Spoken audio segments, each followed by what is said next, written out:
ప్రియులారా, బాగున్నారా? దేవుని వాక్యాన్ని క్రమంగా చదువుచున్నారా? ప్రార్థించుచున్నారా? నేటి ధ్యాన వాక్యము సామెతల గ్రంథం 3వ అధ్యాయము 27వ వచనం. మేలు చేయుట నీ చేతనైనప్పుడు దాని పొందుదగిన వారికి చేయకుండా వెనుక తీయకము. మేలు చేయడానికి నీకు చేతనైనప్పుడు దానిని పొందుకునేటువంటి వారికి చేయకుండా నువ్వు వెనుకడుగు వేయకము అని దేవుని మాట మనకు తెలియజేస్తున్నది. నాకు తెలిసిన ఇద్దరు మిత్రులు ఉండేవారు.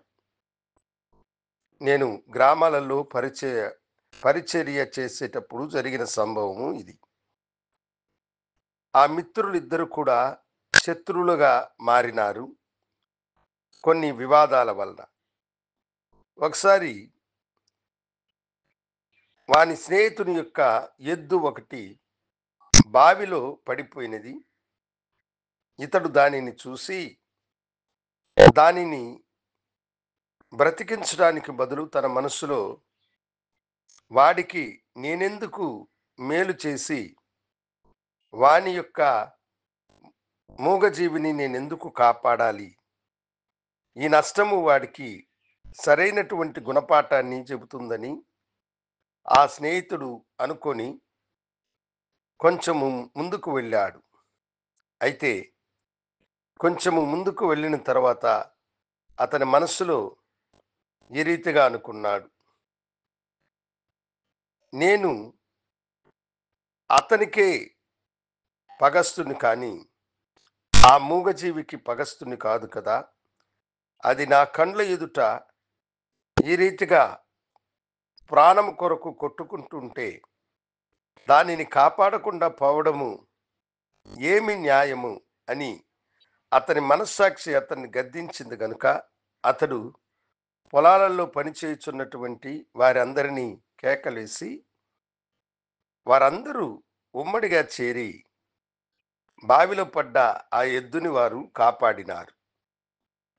అవును దేవుని బిడ్డలారా, మేలు చేయుట మన చేతనైనప్పుడు దానిని పొందు వారికి చేయకుండా వెనుక తీయవద్దు అని దేవుని మాట మనతో చెబుతున్నది. కొన్నిసార్లు మన ఎదుటే పేదవారు అలమటించుచున్న వారికి సహాయము చేయకుండా ముఖము తిప్పుకుంటూ ఉంటాం. నీ పొరుగు నుండేటువంటి నీ యొక్క కంటి ముందు కనిపించేటువంటి నీ సహోదరుని యొక్క బిడ్డ మంచిగా చదువుకుంటూ పై చదువులు పోవడానికి ఆమెకు తగినంత ఫీజులు లేకుండా పోలేని పరిస్థితులు ఉన్నప్పుడు నీకు అన్ని వసతులను దేవుడిచ్చి నీ పిల్లలకు మంచి చదువులను దేవుడు అనుగ్రహించినప్పుడు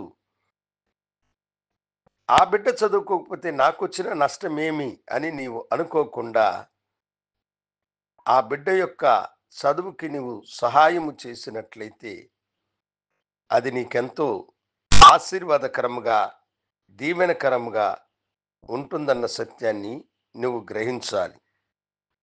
మన ఎదుటనే మేలు చేయగలిగినటువంటి అనేకులు కనిపించిన వారికి మేలు చేయకుండా వెనుక తిరిగినట్లయితే అది దేవునికి ఇష్టమైనటువంటిది కాదన్న సత్యమును గుర్తిరిగి మేలు చేయుట నీ చేతనైనప్పుడు దాన్ని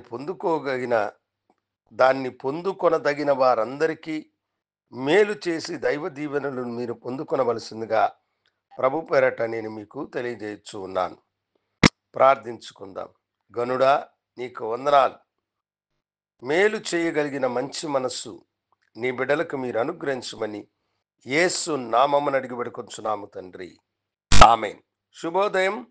ప్రభు మిమ్మలను దీవించునుగాక. ఆమేన్.